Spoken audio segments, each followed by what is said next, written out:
انسى اي حاجه سمعتها قبل كده عن نماذج الذكاء الاصطناعي اللي انت تعرفها. تخيل معايا ان في موديل مفتوح المصدر اوبن سورس قدر يتفوق على عمالقه زي شات جي بي تي 5 وكمان كلاود 4.5 في نفس الوقت. ومش بس كده، لا ده كمان عنده القدره انه يحل مشاكل معقده تمتد لالاف من الخطوات المتتاليه من غير ما يوقف ومن غير ما يسالك هو هيعمل ايه بعد كده. يعني هو حرفيا شغال من غير ما يقف، بل هو بيقدر يفكر لو في مثلا في مشكله وقفت قدامه بيقدر يفكر ويتخذ القرار من نفسه وخلاص، هو بياخد القرار وبيكمل شغل من غير ما يرجع لك. ايه هو بقى النموذج ده يا سيدي؟ النموذج ده اسمه كيميكيتو اللي انا اتكلمت عنه قبل كده عندي على القناه، وهو نموذج صيني بس نزلوا تحديث بقى اسمه اللي هو كيميكيتو ثينك، اللي هو ممكن يغير شكل الذكاء الاصطناعي الفتره اللي جايه. تعال بقى دلوقتي نتكلم عنه ونتعرف اكتر عن النموذج ده. موديل كيميكيتو ثينك مش مجرد موديل، لا ده وكيل تفكير، او بمعنى ادق ان هو وكيل ذكاء اصطناعي بس مثله التفكير، اللي عملته شركة مون شوت اي اي. عملته في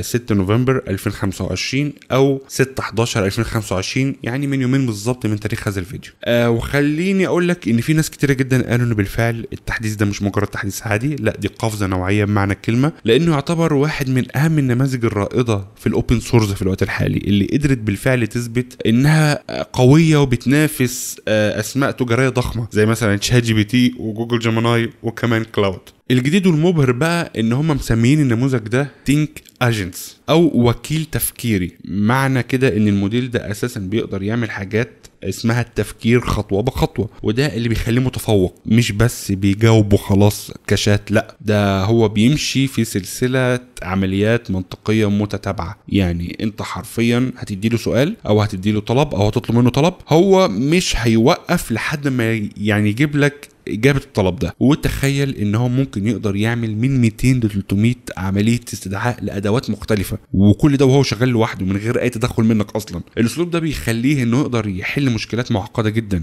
ممكن تاخد الآلاف من الخطوات والتفكير العميق منه عشان يقدر يوصل للحل في النهاية. طيب ايه بقى اللي بيخلي كيميكيتو ثينك الجديد ده بالقوه دي؟ لما نيجي نتكلم عن حجم الموديل والتكنولوجيا اللي اتبنت بيها او اللي اتبنى بيها النموذج ده، هنفهم ليه هو بالفعل قوي كده. النموذج ده ضخم جدا، بيحتوي على تريليون معامله او بارامتر، لكن مش في الحجم او الذكاء، مش في الحجم او في عدد البارامترز، لا الذكاء في طريقه التشغيل اللي هم بيشغلوا بيها البارامترز ده. النموذج ده لما بيشتغل اللي هو في وقت الاستخدام الفعلي بيستخدم بس 32 مليار معامله. يعني هو بيشوف انهي بالظبط الاجزاء اللي هو محتاجها من كميه البارامترز اللي عنده دي كلها، وبياخد فقط منها اللي محتاجه، فبيشغل بشكل مبدئي 32 مليار معامله فعاله. وده اللي بيخليه كفء جدا وسريع كمان، عشان طبعا حجم البارامترز كبير جدا فبيخليه يعني كفء جدا في الاستخدام وكمان سريع. وكمان من اكتر النماذج الذكاء الاصطناعي العملاقه بتستهلك طاقه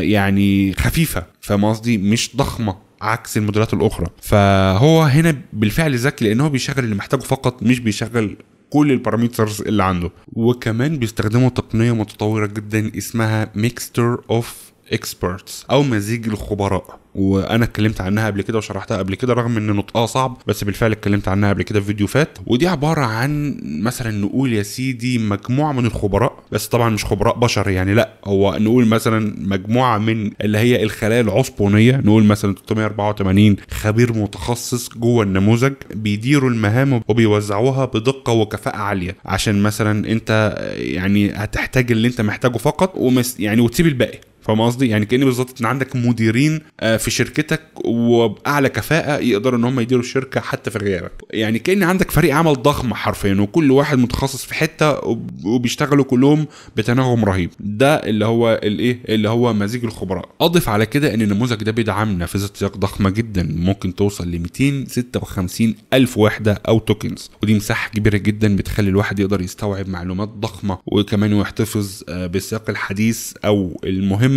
من غير ما ينساها او يتوه. والاهم من كل ده كمان ان هو بيدعم يعني 200 ألف كلمة او 200 ألف رمز صيني، يعني بما يعادل 200 ألف كلمة باللغة الإنجليزية. فده برضو رقم ضخم جدا على فكرة، إن هو يقدر يعمل أو إن هو يحلل الكمية دي كلها من الكلمات. يعني عندك 200 ألف رمز صيني بما يعادل 250 ألف كلمة باللغة الإنجليزية. ده بالفعل رقم ضخم جدا، يعتبر الأكبر في النماذج الذكاء الاصطناعي الموجودة بالشكل الحالي، بس النماذج التجارية. النقطة الأهم بقى اللي لازم نركز عليها هو أداء كيميكيتو ثينك. كيميكيتو ثينك اعتمدوا على تقنية اسمها INT4 Quantization، ودي ببساطة بتخلي عملية التفكير والاستدلال أسرع وأخف بكتير في استهلاك الموارد من كروت الشاشة. يعني طبعا انت عارف الذكاء الاصطناعي او تدريب الذكاء الاصطناعي بيستهلك الجي بي يو بشكل ضخم جدا، فهو بالفعل بيخفف بكتير من استهلاك مواد الشاشه او اللي هي موارد اللي هي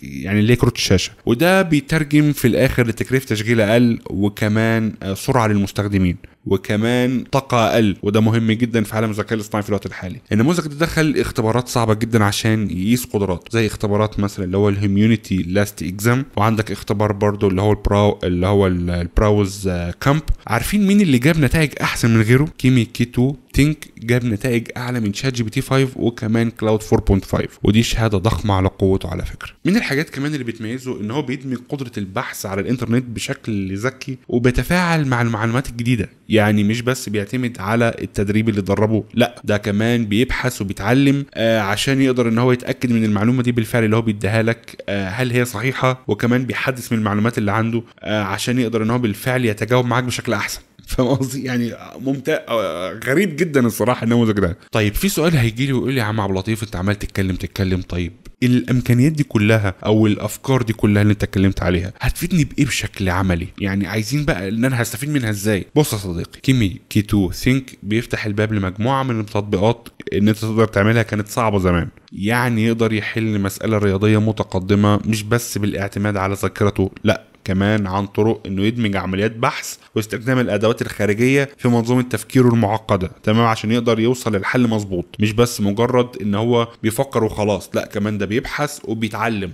مش بس كده، لو انت مبرمج وعايز تبني تطبيق، النموذج ده بيقدر ان هو يساعد في انشاء تطبيقات برمجيه متطوره. في بعض الاختبارات بالفعل كلاود كان متفوق عليه، بس هو تقريبا تفوق في اختبار واحد فقط على ما اتذكر، وتفوق على شات جي بي تي 5 في اختبار برضه عشان اكون صريح معاك البرمجه فيه مش قد كده، بس ممكن تطلب منه انه يبني لك موقع ويب او اداه تفاعليه معينه وهو يعملها لك بناء على التعليمات النصيه اللي انت اديتها له. حتى في مجال تحليل البيانات، لو انت شغال في شركه افتراضا ممكن تطلب منه مثلا تصورات بصريه ونماذج للبيانات، زي انه مثلا يوضح لك علاقات الكثافه السكانيه والوصول لمرافق الرعايه الصحيه في دراسات ميدانيه معينه، ده لو انت مهندس مدني افتراضا. وكمان هو بيقدر يحول البيانات المعقده لاشكال مرئيه ومفهومه، فده برضه كويس جدا. هتسالني بقى صديقي تكلفه يعني تدريب النموذج ده كانت كام؟ طبيعي نموذج بالقوه دي اكيد طبعا هيكون مكلف في التدريب، وتكلفه التدريب النسخه الاساسيه وصلت ل 6 مليون دولار. ده رخيص جدا على فكره. يعني شوف،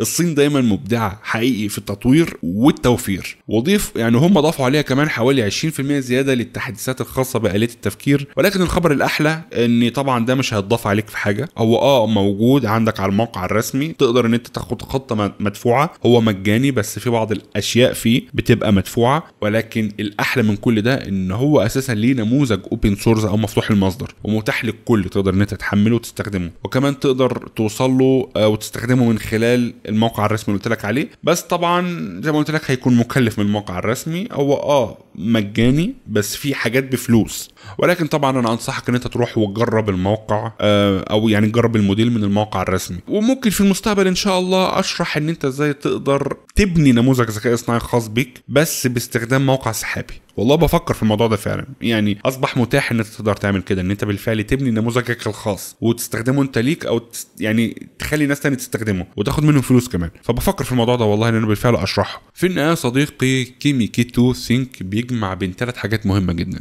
الذكاء العميق، تمام، او التفكير العميق، الاستدلال المتسلسل والتحقيق المستمر عبر الانترنت. دول اهم 3 حاجات، ان هو بالفعل بيفكر بشكل عميق جدا احسن من احسن نموذج موجود في الساحه. وكمان الاستدلال المتسلسل ان هو مش محتاج ان هو اساسا يقف عشان يسالك هعمل ايه، لا هو بيقرر من نفسه، ما بيوقفش الا لما يكون جاب لك النهايه. والتحقيق المستمر عبر الانترنت ان هو بالفعل بيبحث عن الانترنت وبيتعلم من نفسه وبيصحح من معلوماته. مثلا مش زي شات جي بي تي معتمد على معلومات قديمه، بس لما تيجي تطلب منه ان هو بيبحث فبيبحث ويحدث من معلوماته. بس لو انت جيت سالته تاني هتلاقي ان بالفعل معلومات لسه ما زالت قديمه. لا ده بقى خلاص، ده هو بالفعل بيتعلم وبيحفظ المعلومات دي في النموذج بتاعه، وده بيخليه نموذج ذكاء اصطناعي متكامل ومتقدم وبينافس اقوى نماذج التجاريه في الوقت الحالي زي شات جي بي تي 5 وكلاود 4.5 وكمان جوجل جيميناي. وده بيأكد بالفعل ان الصين دلوقتي مكانها يعني او في مكانه يعني متقدمه جدا في عالم الذكاء الاصطناعي الصراحه. وده بيخوف، بس اكيد طبعا الاحتكار لامريكا لوحدها ده شيء سلبي. انا بحب صراحه ان الناس كده يعني الناس كلها تتنافس مع بعض بامانه، او الشركات تتنافس مع بعض. ده بيطلع لنا نماذج جباره. يعني طبعا تقدر ان انت تستخدم الموديل ده تحت في يعني من الموقع الرسمي اللي هسيبه لك تحت في الوصف. وبس ده كان الفيديو. انا اسف اني طولت، بس بحب اشرح حاجه بالتفصيل. فاشوفكم على خير باذن الله في فيديو جديد، ومع السلامه.